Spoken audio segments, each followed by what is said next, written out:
Okay, everyone. Thank you for coming and joining this webinar. This is Top Ways to Prepare Your Business for Web3. I'm Callan. I'm a reporter at The Block covering NFT, gaming, and the metaverse. And we've got a really exciting webinar for you for the next hour with some really interesting guests.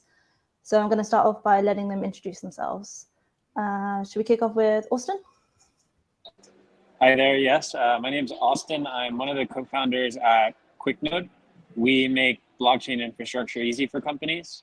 So if you need to get access to any of the 15 blockchains we support, we are able to provide that on demand. Awesome. Thanks. Omar?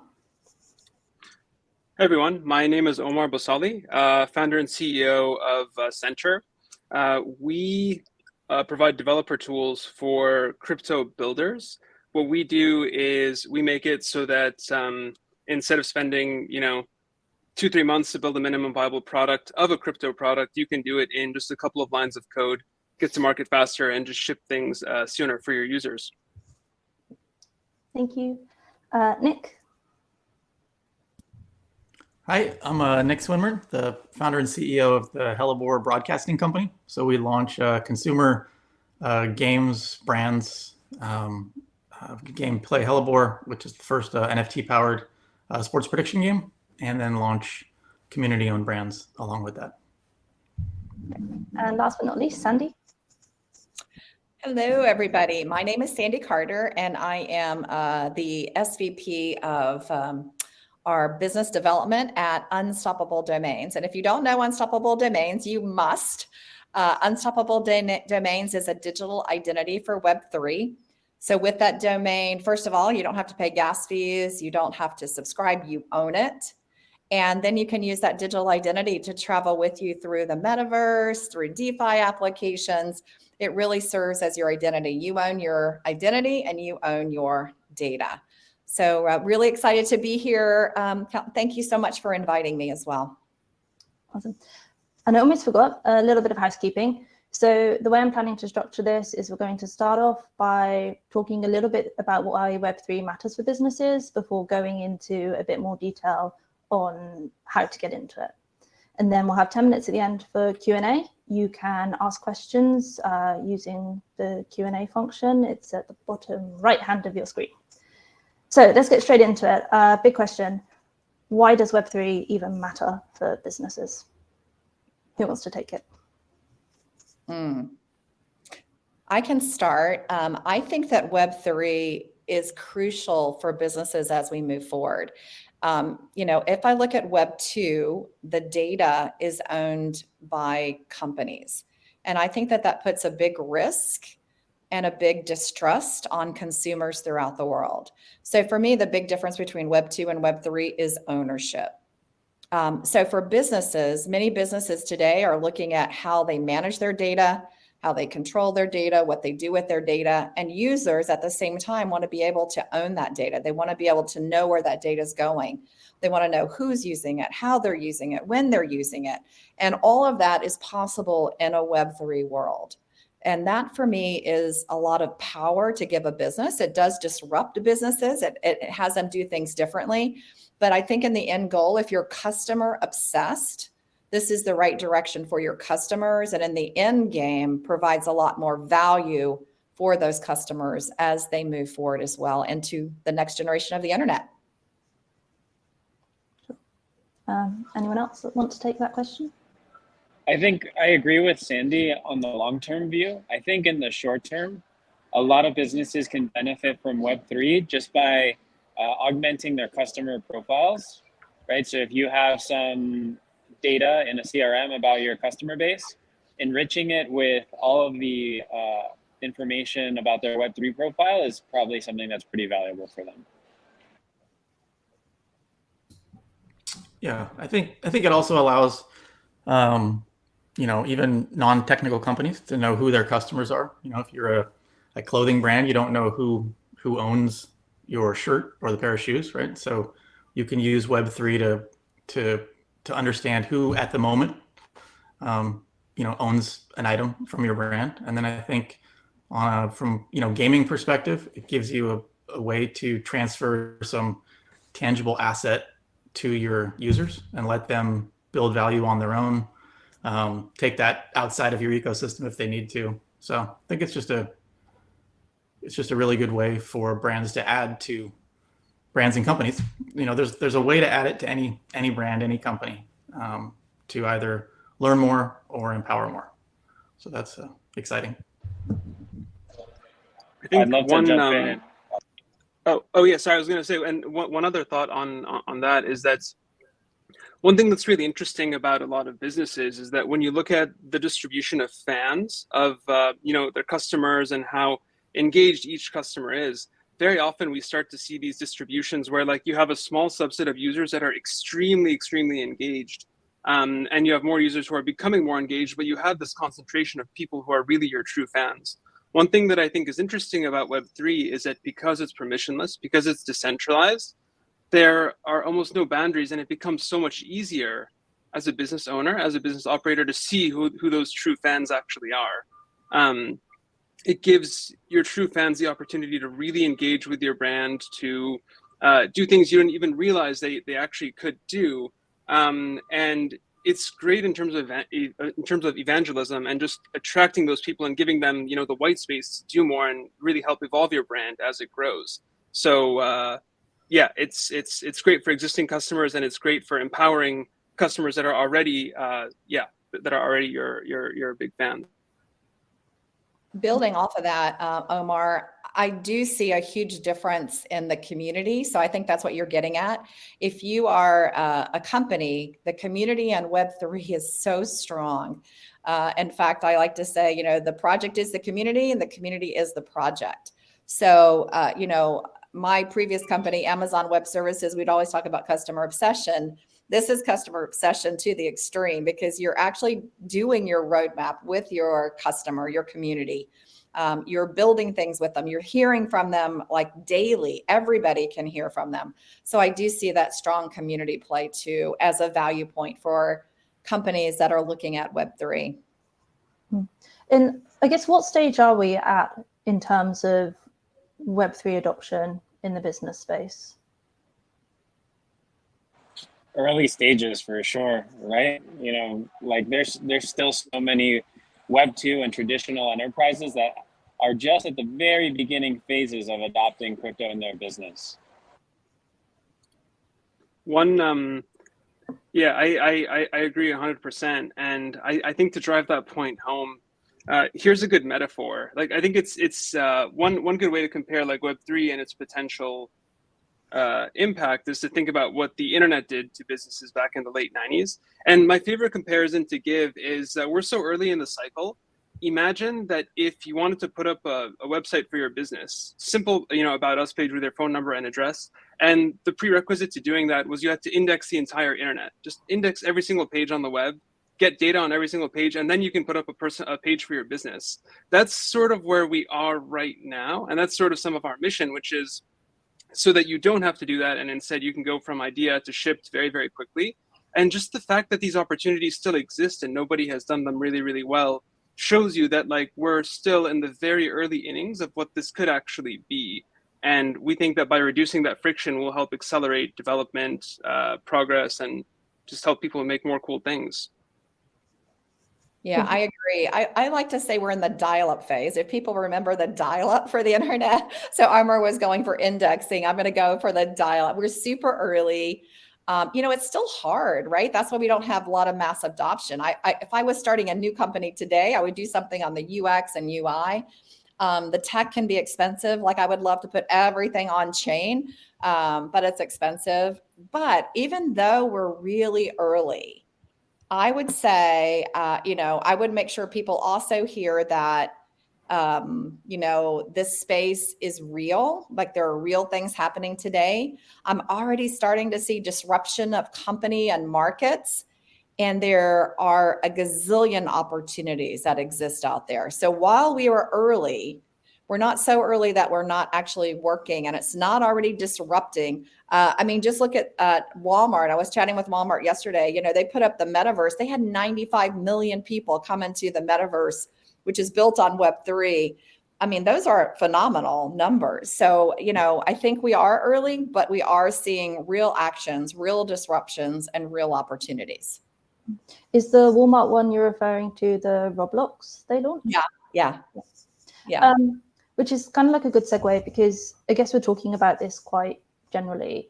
It would be interesting to sort of get some examples from everybody about brands or projects they think are kind of doing well in this space and that other businesses could learn from. I don't know who wants to start. Nick? I think we can learn from anyone that's here, right? If we go back to where are we? It's like there's a party that starts at 8, you know, and we're the ones that showed up at 7 just because we got the time wrong, and we walk in and it's really awkward at first. There's not many people there.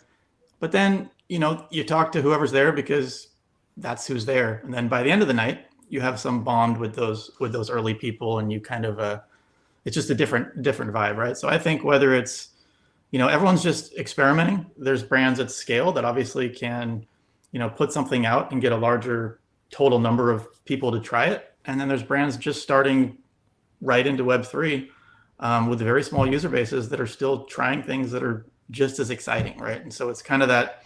I think we can learn from everyone. I haven't met anyone who I've spoken to in any capacity related to it that didn't have something interesting to say, because they're curious enough, excited enough to jump in early to a space where there's a ton of possibilities, right? I mean, back to the analogy, I think it's like if you took like traditional brands, and like there was a wholesale model, right? And some started a website early, and some waited until it was like direct to consumer. There's no chance it's gonna hurt our wholesale sales. So this is just that next step. So I'm looking at it as like I can learn from anyone. And I'm hoping that's true, right? Because I'm the little guy that like is starting from scratch. You know, no one's coming to say, hey, I see you're so big already, or you're doing all these things. And so I think that's the exciting part. There's times where you can kind of restart. You know, you can by being curious establish yourself at the beginning, and you can be doing something that's really interesting to someone much larger than you, or much smaller than you, or the same as you. So a really roundabout, long-winded answer to just basically say, I should have just said everyone, and then that would have got the same point across. It's actually I want to speak to that actually as well. I was wondering, can I actually share my screen for a second? Because I think this is see if I can actually share this for a second. A few weeks ago, I was I was just like looking around at like some data that was being indexed, and I discovered this random collection of all things. It's called like the Non-Fungible Olive Gardens Project. And I did a little bit of research on it, and I thought it was really, really interesting because someone essentially tried to tokenize all of the Olive Garden locations in the United States and put them on chain. I thought it was kind of silly, but kind of cool at the same time. And what I think is really big about this, let me stop sharing my screen. What's cool about this is that if you think about brands, companies trying to do things online, it generally takes a lot of upfront investment. It takes a lot of effort. It takes a lot of budget. It's so cool that a company could actually just try and do something like this and see what happens. It kind of makes it possible so that companies can iterate quickly, try things. Many of these things will fail, and that's actually okay. But the cost of failure is so low. So I think that when it comes to thinking about which brands succeed when they do things in Web3, or which projects succeed, it tends to be ones that can go from, you know, an idea to having a V1 or a V2 of it done relatively quickly. So I think to answer the question, it's just like, I think any project will succeed as long as it moves quickly enough and speaks to enough users and just gets things done. And it just cuts out so many of the other things that previously did exist. So companies that are iterative projects that just, you know, get something out quickly, you just make it better, and talk to users. So yeah. I think there's also the, oh, sorry, go ahead. Okay, go ahead. Oh, no, I was gonna say it's also the blend, right? Everyone has to jump in at a different point. Like if you're, you know, you can't, a lot of companies can't go all in on Web3. You wouldn't want to make such a dramatic shift and go all in, but there's plenty of opportunity.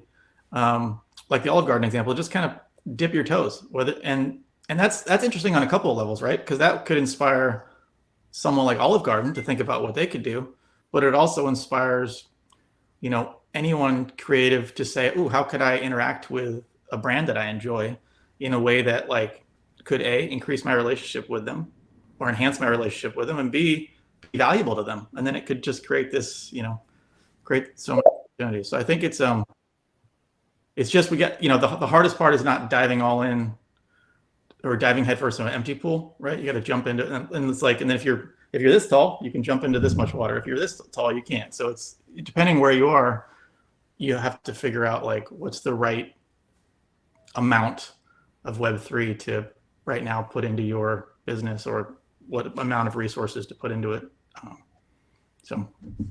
And just one fun example that I'll give you. I was just at actually the crypto business conference, the shirt I have on today, and they had the pizza dowel there. And it's a crazy example, but it just, kind of shows that experimentation here is pretty cool. So pizza dowel, there are independent pizzerias in every city and every world, but they don't have the same access to tech as the big pizza chains.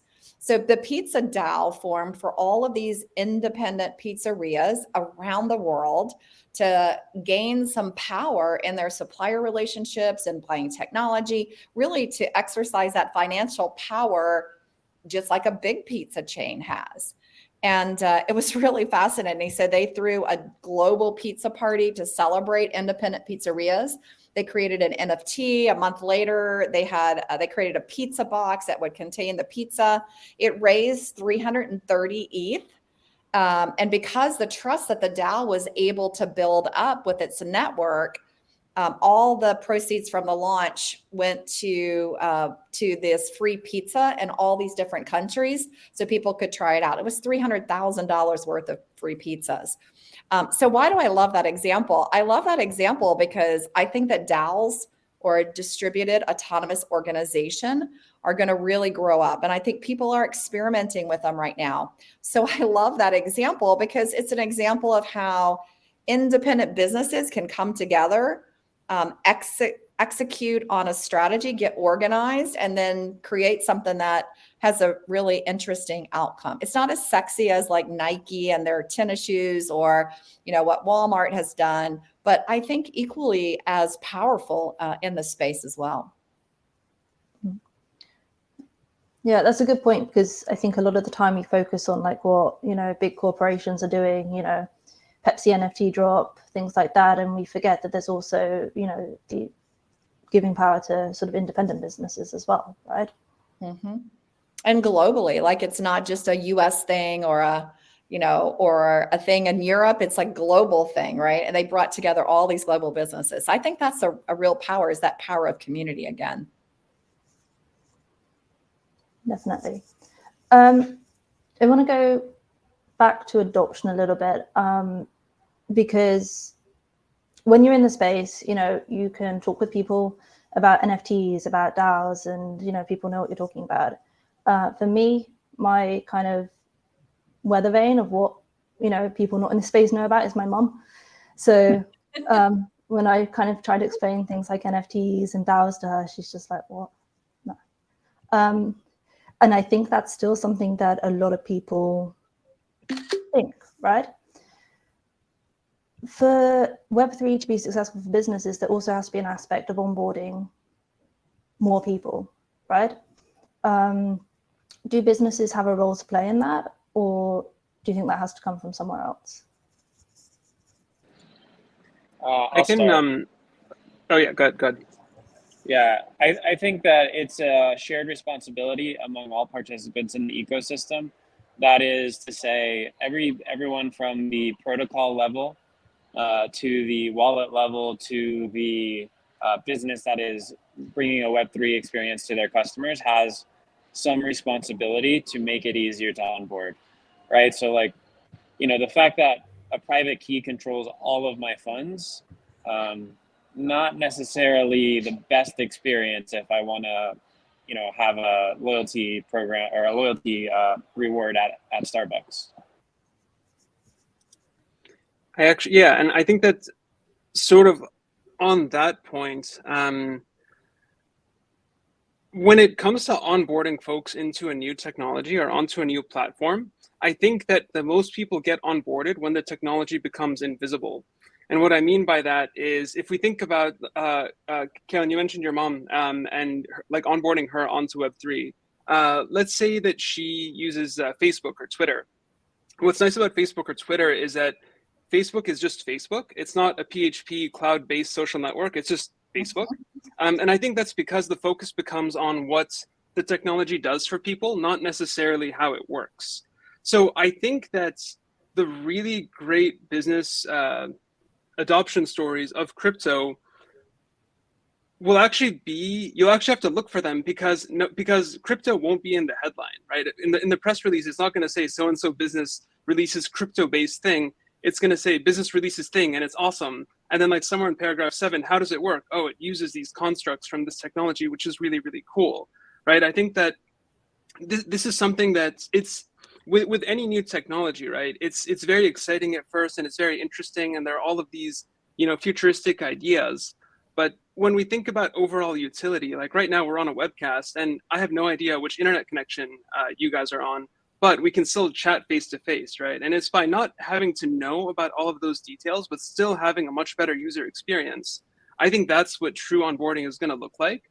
So it kind of just comes back to people will get onboarded when people make things that kind of give them superpowers and they don't even really need to know about the intricacies or private keys or EOAs or reorgs.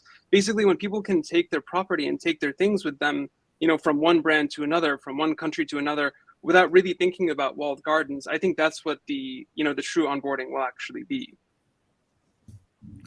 Yeah, I think responsibility. Oh, sorry. Every time I get you, Go ahead, I think Nick. responsibility might.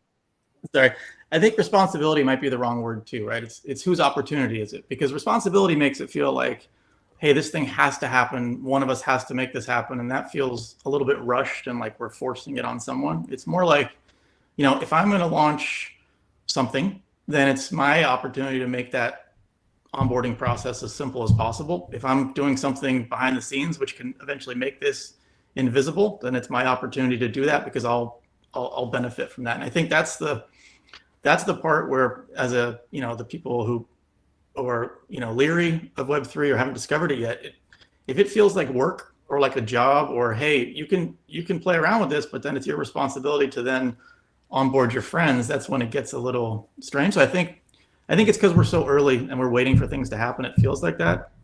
But yeah, like Omar said, I think once we don't realize what's happening, and more people have, more companies have figured out like, here's where we can provide something useful, then all of a sudden there'll be like, frictionless to start participating and lots of things to interact with, whether you're doing it or not. That would be exciting. But I feel like a lot of the pressure right now, especially in the bear market, is everyone going, who's going to do this? Who's going to save us? Who's going to bring everyone on?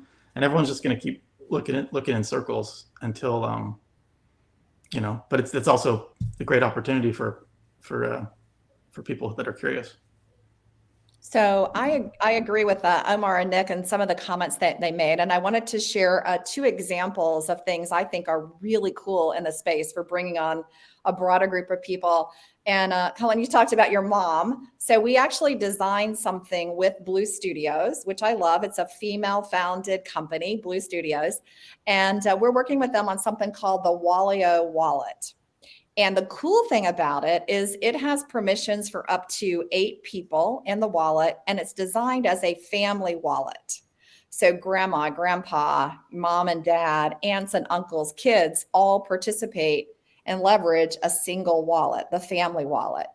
I love it because, as you're looking at the screens, so if someone tries to buy an NFT, like we were looking at one example where a grandpa was trying to buy an NFT for 5 ETH because, 5 ETH is like $5. And his grandson was like, oh, no, grandpa, don't do that. That's like a lot of money. And so the interesting learning we had is we thought actually the parents or aunts and uncles would be training the kids. We have a learn to earn piece of it, but actually the kids are teaching the parents and the grandparents. We also came up with a family DAO template inside of it. So I think that makes it fun.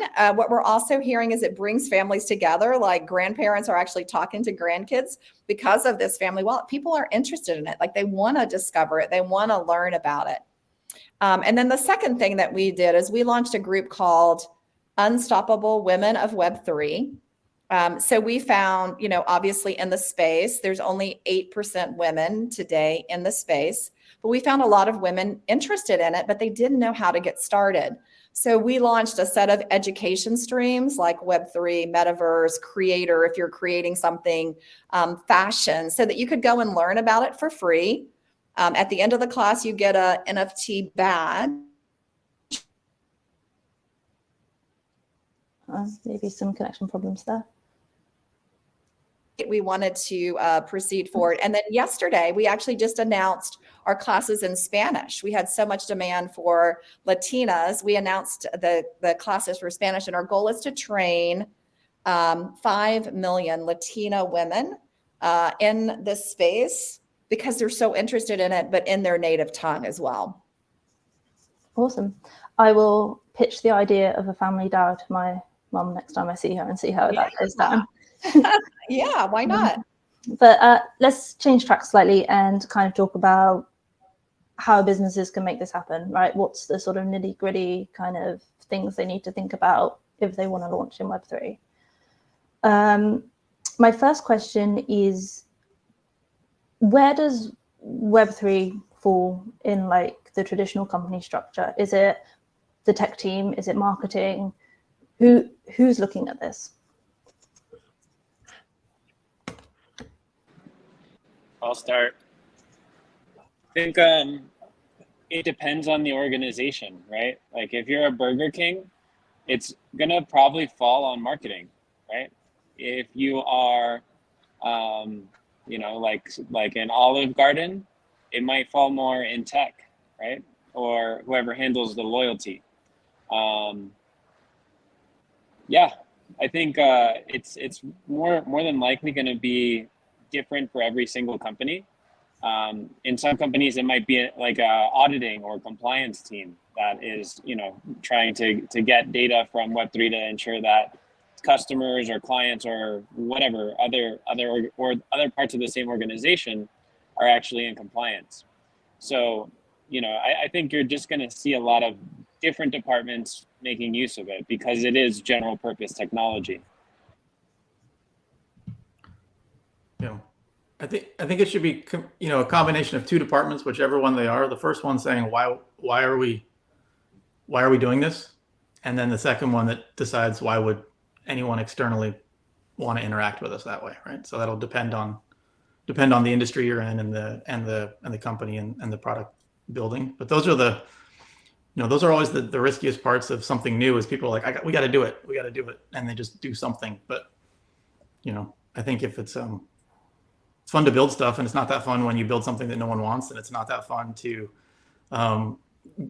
say you're offering something that someone wants, but not have built, a version that people wanted. So I think that's the most basic level is like whoever in the company can answer those two questions and then probably take the normal path within that company. I'm with Nick on that one as well. Like, I think the answer is, let's say that a company was to do this initiative, but they were to do it on the internet, or if they were to just do it through like direct mail even. And if you had to answer the question of, okay, which organization or which group would lead it, then I think the answer would largely be like that group. I think it's good to have support from folks who have, used non-fungible tokens before, who've interacted with blockchains before. But I think the most important thing is that, we can keep creating new technologies, but at the end of the day, the user utility has to be there. So I think the group that understands the user and that use case the most should be the one. Like, let's say we're talking about a brand loyalty program that is to be made stronger. I think the group that traditionally handles that should be the one that leads it, because there are going to be 1,001 questions about how we implement this thing, which blockchain we should use, whether it should be, soul bound or transferable. Like, there are going to be so many of these questions, and it's almost impossible to just get them all right. And the only question, or the best question, whenever you're faced with a question like that is like, does the user really care? Or what does the user actually want? Or how does this make the user's life more awesome? So whoever can answer that question the best, whichever group in an organization has the most intuitive understanding, should be the one to do it. It's almost like saying, yeah, if instead of using NFTs, we used the regular internet, who would do it? And I think it should be that group. I think it should be those groups, but I don't think all the time it is those groups. So I'm getting a lot of reach out from companies asking for help, like, how do I get started? Especially since I came in from Amazon Web Services, I have a lot of customers. They're all really curious about it. I would say right now, the most reach outs I have is from either a chief strategy officer or a chief innovation officer. And they're looking at it as kind of their next big thing, right? And so I think that jives Nick and Omar and Auston with some of the stuff you talked about, like who's looking at that next thing. I would say the second reach out I'm getting is from IP and attorneys, which I know sounds quite strange, but everybody's worried about, okay, your digital identity, how is that trademarked? Who owns it, right? So I think I'm getting a lot of reach out from attorneys, IP, trademark folks. And then the third group I'm getting a lot of reach outs from are chief marketing officers. Everybody wants to know how I can use it. And what I've been trying to talk to them about is you don't want to use it for just like a one and done scenario. You really need to think through the use cases that Omar, Nick, and Auston talked about. That for me is the right way to focus on it versus some of these others. I just want to explore the future, or I need to protect my trademark. I think the right way to look at it is customer obsessed. What does your customer want to do? And how could this technology be used more to help you reach that goal? If you can't service those people that are wondering about getting started, that are former AWS people, send them my way. Okay, we might have to team up on that, Auston. We'll see. It kind of leads me into my next question, which is, a lot of people, I think at this stage are, looking to outsource a lot of this to Web3 companies who know what they're doing. What should businesses who want to take that route be doing to ensure they're working with the best partners? What sort of qualifications and experience in services should they be looking for? I would say that I imagine Auston, Nick, and Sandy have more comprehensive answers for this one, but I think something really important in this space, especially when evaluating outside vendors, is how long does it take a vendor to say that they don't know the answer to a certain question?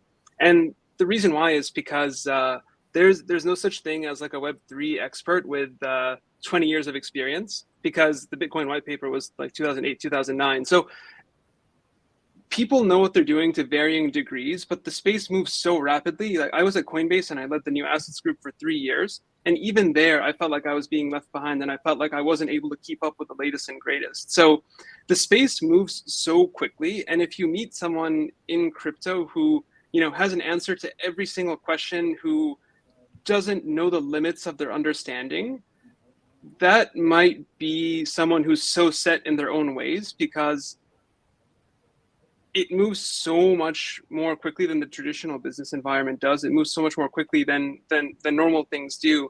So I would almost find a way to make sure that any partner you do work with has this, self-understanding that the space moves very quickly, and a lot of the service that they're offering to your firm is the ability to keep apprised and keep up with these things. And that starts with a lot of, I don't know, or that's a good question, I should figure that out, or, just general curiosity.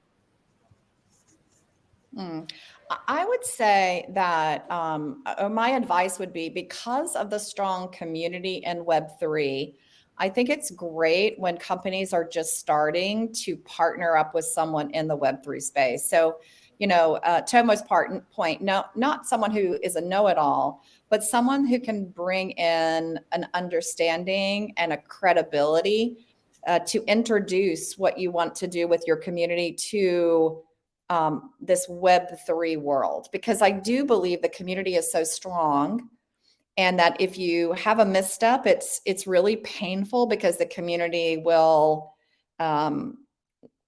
act as a community and therefore reject it.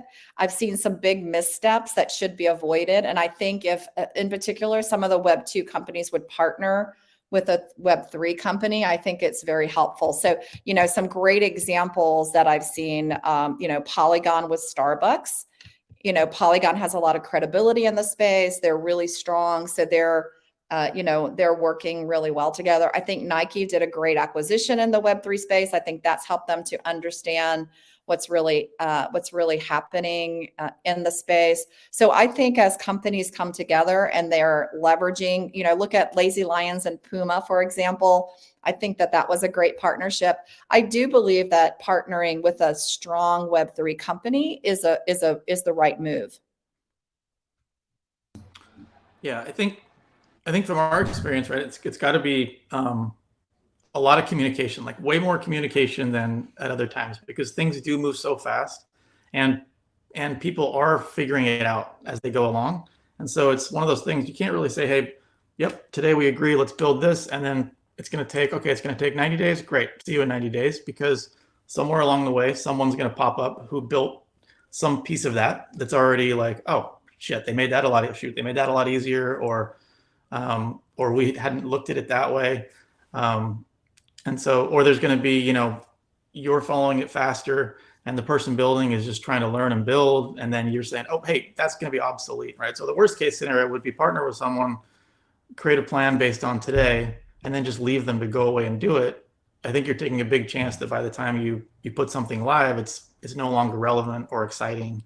And that's really hard to deal with. Like it's expensive, right? There's a lot of times where you're like, all right, well, great, glad we tried to figure that out for the last few weeks, but someone over there figured it out more efficiently, so scrap that, or hey, that opportunity's gone, or hey, we need to tweak that. So I think communication is going to be the biggest part, whether you have someone internally or externally that can lead that conversation. It's just crazy how fast everything happens. It's really hard to predict what's going to happen, which makes it very hard to predict that what you're building is going to be as exciting when it launches as it is today. So that's a challenge. I want to add one point to that as well. It's like it moves so quickly, and something that's a little bit paradoxical is if you think about moving quickly in like a traditional web sense, like let's say a competitor launches something and they bring it to market. It's like if a competitor launches something that generally doesn't have that much upside for yourself as a firm,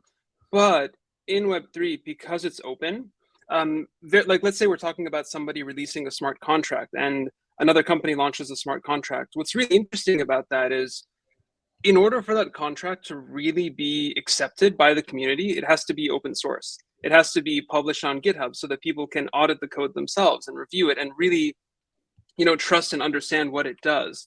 So there's something really interesting here where a lot of companies are competing with one another to make the best thing for the end user. Everyone is competing for these customers.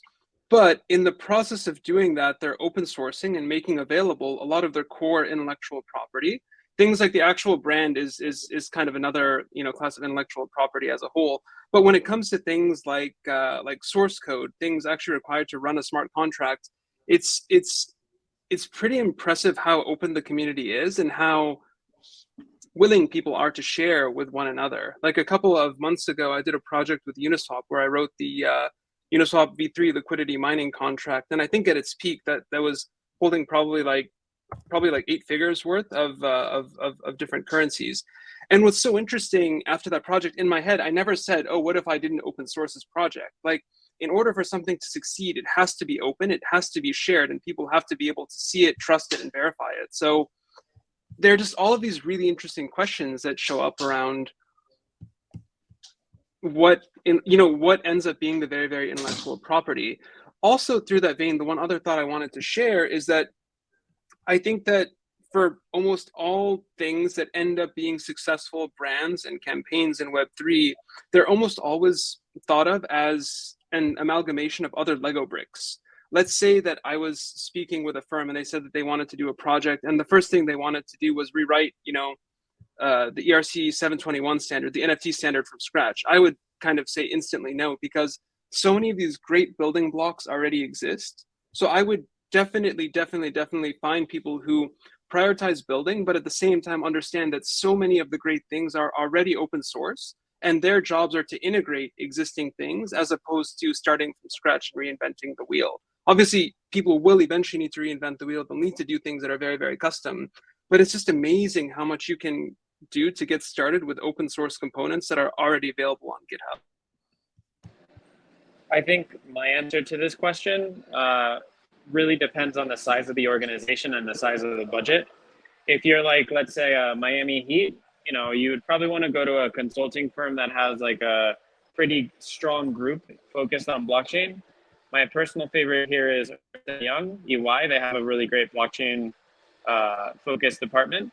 But if you're smaller end, a lot of what everyone else said tends to make sense. You're going to want to find someone who ideally has deployed things and had some degree of success before. And if you're, you know, at a loss because you have some new idea that hasn't been done before, you should reach out to probably one of the people on this webinar. You know, all of us will probably be able to point you in the right direction or in some direction. I suppose leading on from that, when brands do approach, you know, third parties to help with their Web3 projects, what do they want? Like, are they wanting NFT drops? Are they wanting metaverse hubs? What are like the common sort of projects they want to take part in? Typical projects that I've seen right now are the easiest for people to focus in on. So I would say what I've seen are people experimenting with NFT tickets. Take the Super Bowl, for instance, or a lot of music festivals. It's just the form of an NFT, but an NFT of value, a collectible, which is a ticket, or just an NFT, you know, overall. I've seen companies experiment with loyalty programs, Starbucks being, you know, a big one, case in point, but there are others out there. I think experimentation with loyalty is going to even grow bigger as we proceed forward. Activity in the metaverse. I mean, look at Decentraland with their fashion show. How many fashion brands came in? Hermes, Chanel, Gucci, all experimenting with what this could be, what it could look like as they move forward. And then just kind of building a headquarters. We built a headquarters in Decentraland to learn. We're seeing a lot of people build. There's not a lot of users in Decentraland yet, but I see a lot of people buying land, experimenting with how you build, what's a good location, that sort of thing. And then, of course, for my business on digital identity, I see a lot of Web2 companies coming to me, a lot of them wanting not just their brand to use for their Web3 digital identity, but all of their sub brands as well. So I was just working with a large Web2 company that, you know, we were looking to give them their digital identity, but then they said, oh, and I've got 1,700 sub brands that I need protected too. So we're also seeing almost that digital identity as the gateway into the next generation of the internet. And a lot of brands thinking about that first as more of a protection versus you know, let me go and expand and do the marketing around it. So that's what I've seen: metaverse, ticketing, NFTs, you know, practice building, protection of digital identities. We're seeing a lot of custody, like how can I custody funds for my customers, and a lot of enrichment. How can I enrich my customer profiles, and NFTs, tokens, and DeFi things generally.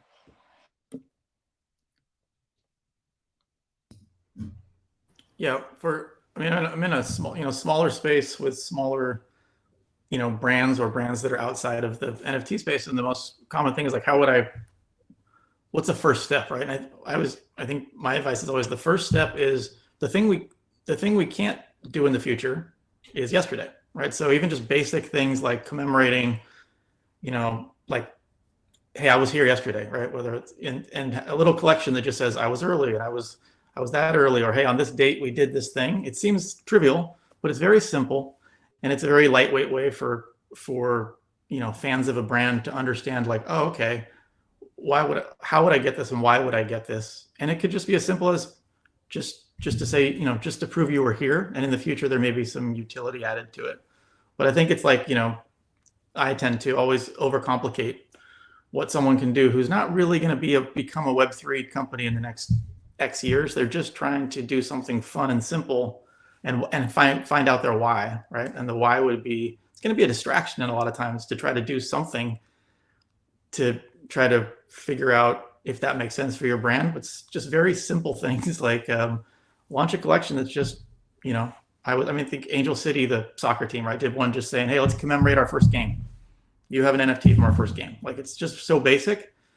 But even a few months removed, that would be like, you know what, that'd be kind of cool to have that, you know, especially if you were there, right? Or so I think it's I think it depends, kind of back to the thing, it's like the scale of companies. You guys are talking to larger companies with more ambitious plans, but I think at the broader, smaller company scale, it's like you don't need a ton of technology or a ton of experience to just something on brand that's on the blockchain at a certain date and time could be all that you need to kind of get that first little wave going. It's about sort of making that first step then, I guess. Yeah, something painless, right? You're not gonna, you know, just take a little tiny step forward where people can, you know, the person next to you can say, come on, let's take this little step forward. And they're, what do I got to do? Just this, you know, and then why am I doing it? Just to take a step forward. Yeah, and just to complement what Nick is saying, you know, it's really interesting, I think, to see how many customers or companies, though, are interested in doing something. I was just at a Web2 conference. I was just at Fortune Most Powerful Women over the last couple of days. And so, you know, you get like the who's who of all these companies, mostly over dinner or lunch or breakfast. Every company was like asking me, okay, what can I do? Like, how could I get started? Like, I want to do something in the space. I don't want to be left behind, you know, including universities and city and state governments. I mean, it's pretty fascinating that even though we're in a bear market, there is still so much interest in doing something in this particular space. Yeah, I wanted to say plus one to that. And I think there's something interesting about building in the bear market. In general, if you look at the really successful companies, whether it's web or really in any industry, like a lot of the best companies get started and get built during bear markets.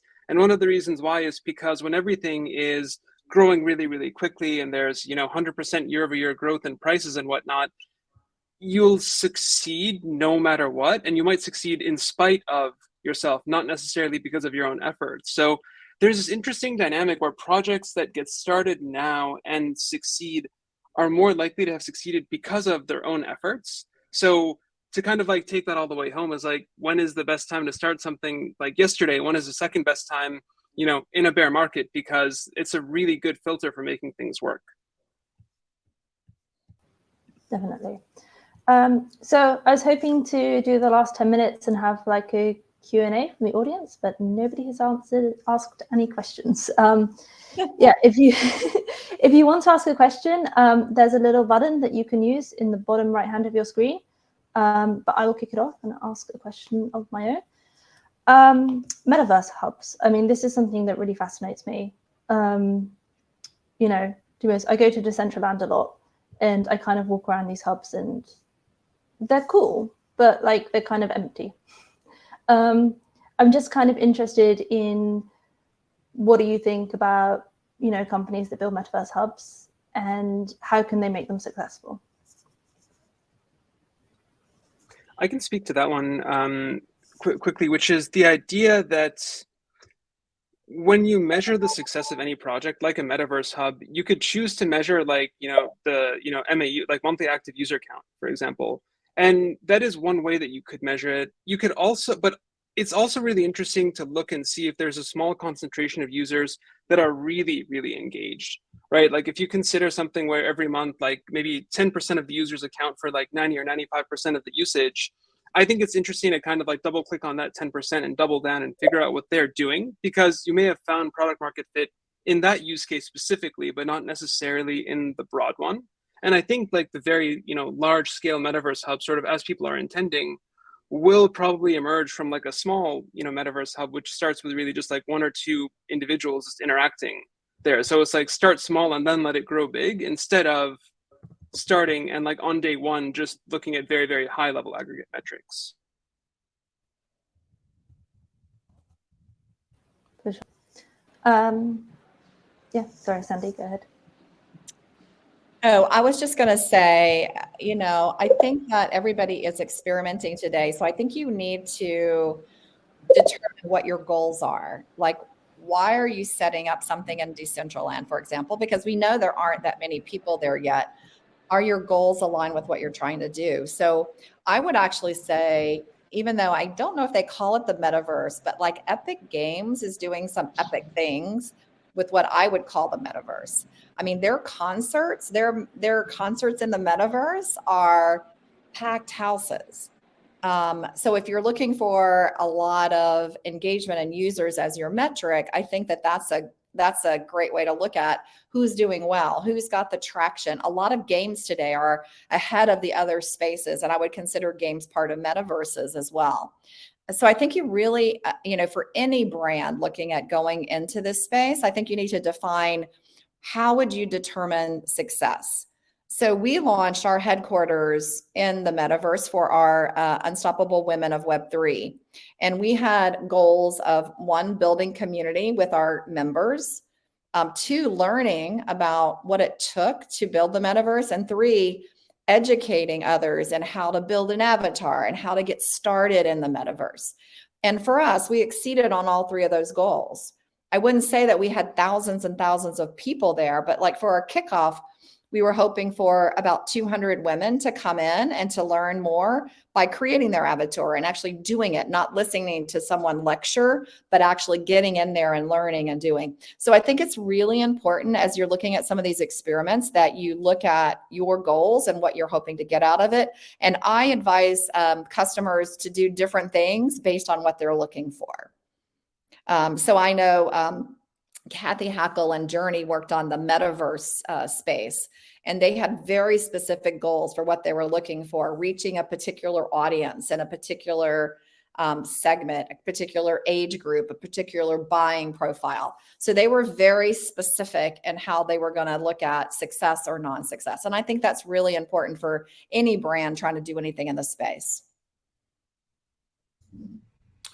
Yeah, I think for us, we, even as a startup, we looked at it as, there is no place that I'm aware of where there's millions of users just waiting to be shown something, right? It's like, it's basically like, I had a friend, this company, he's like, we're going to build in this in Sandbox, because that's where all the users are. I'm like, I don't know how many users are in there. You're going to have to build stuff now, and you're going to be building in front of some smaller audiences, but that's okay. And you have to be okay with being out there and understanding that you want to be getting better, so that when the masses come, you're not learning as much, or in front of the mass, you've got a better product ready for them, right? And that's going to be part of the reason they're going to come, is because there's going to be a better product. And part of the reason they're going to interact with your product is because it's going to be a better product. So it's that weird transparency. Everyone can see what you're doing. Everyone can, you just have to become comfortable with that.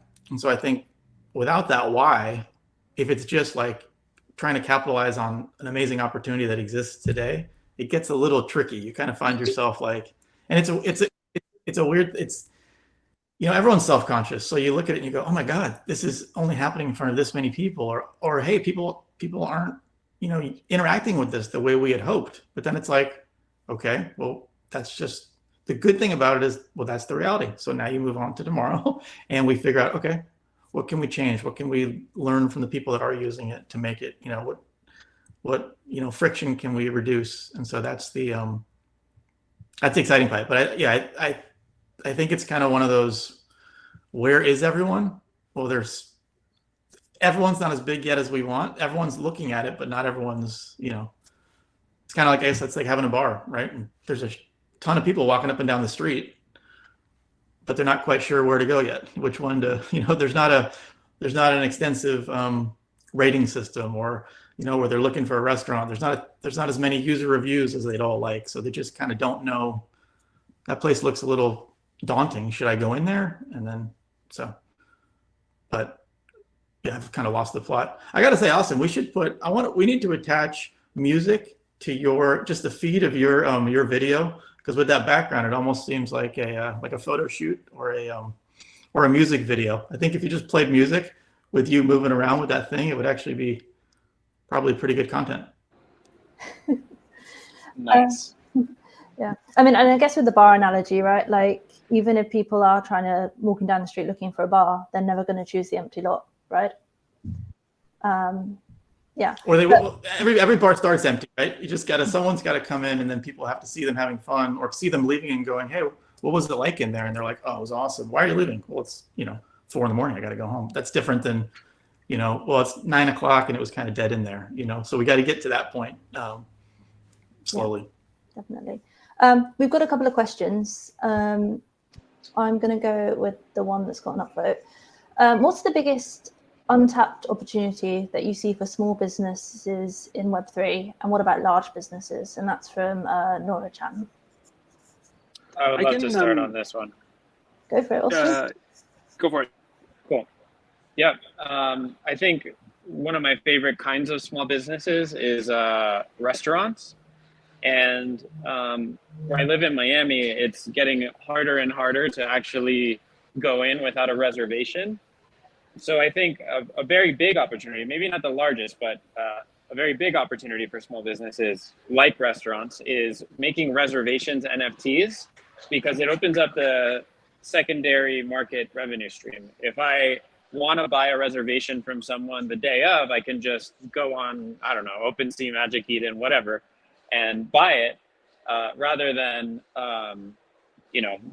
not being able to eat at the restaurant I want to eat at.